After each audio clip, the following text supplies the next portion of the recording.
संसार एक पुस्तक है। ये आपकी किताब पाठ 12 से लिया गया है।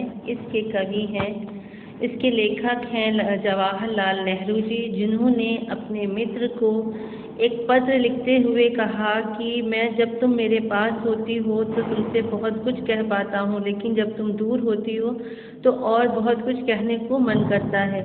और उन्होंने ये भी बताया कि देश विदेश में, दुनिया में बहुत से छोटे बड़े टापू हैं और दुनिया में कुछ ऐसी भी वस्तुएं हैं जिनके बारे में पुस्तक में कुछ भी नहीं है। दुनिया में बहुत सी वस्तुएं ऐसी भी हैं जिनकी कहानी, जो स्वयं अपनी कहानी कहते हैं, और उनकी कहानी जानने के लिए हमें स्वयं उनको पढ़ना पड़ेगा।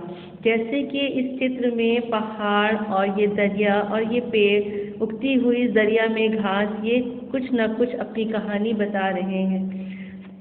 जैसे ये नोकीले पत्थर, ये पत्थर एक पहाड़ के टुकड़े हैं जो पहाड़ से टूटकर दरिया में गिर जाते हैं और दरिया से बहते बहते वो सागर में पहुंचते हैं और सागर से बहते बहते वो लहरों के माध्यम से एक किनारे पर आ करके लुढ़कते लुढ़कते वो उनके कोने गोल होते हैं और गोल होने के बाद वो चिकने पत्थर बन जाते हैं। ये चिकने पत्थर स्वयं ही चिकने पत्थर नहीं होते, इनको बहुत मेहनत करनी पड़ती है अपने इस रूप में आने के लिए।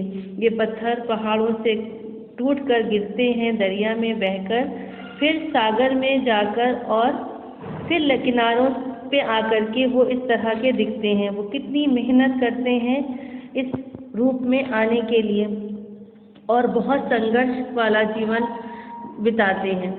ये पत्थर को जब हम देखेंगे तो हमें उनकी कहानी पता चलेगी। ऐसे ही दरिया में बहुत सी चीज़ें ऐसी हैं जो बहुत ही मेहनत करके अपने आप को आगे बढ़ाती हैं। अब ये चिकने पत्थर ऐसे नज़र आते हैं और ये अपने आप को में बहुत ही खूबसूरत दिखते हैं। इनकी खूबसूरती कोई इनके दिल से पूछे कि इन्होंने अपने आप को खूबसूरत बनाने के लिए वो यहाँ तक कैसे पहुँचे।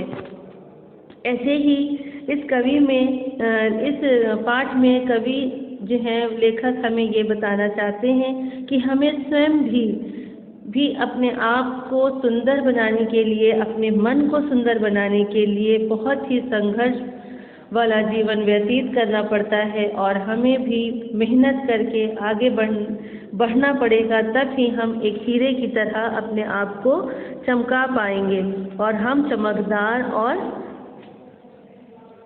चिकने पत्थर की तरह अपने आप को बना पाएंगे। जब ये पत्थर दरिया से गुजरते हैं और अंत में ये बालू का एक ज़र्रा हो जाते हैं, इतना लंबा समय ये दरिया और सागर में बिताते हैं और पानी की जो बहाव है उसके ज़रिए से ये जब बह करके किनारे आते हैं तो ये बालू में मिल जाते हैं और उन बालुओं से छोटे छोटे बच्चे समंदर के किनारे अपने घिरौंदे बनाते हैं और उनसे खेला करते हैं। पहाड़ों और दूसरी चीज़ों से जो हमारे चारों तरफ हैं, हमें और कितनी बातें मालूम हो सकती हैं अगर हम उनको मालूम करना चाहें। तो बहुत सी चीज़ें ऐसी हैं जिनके लिए हमें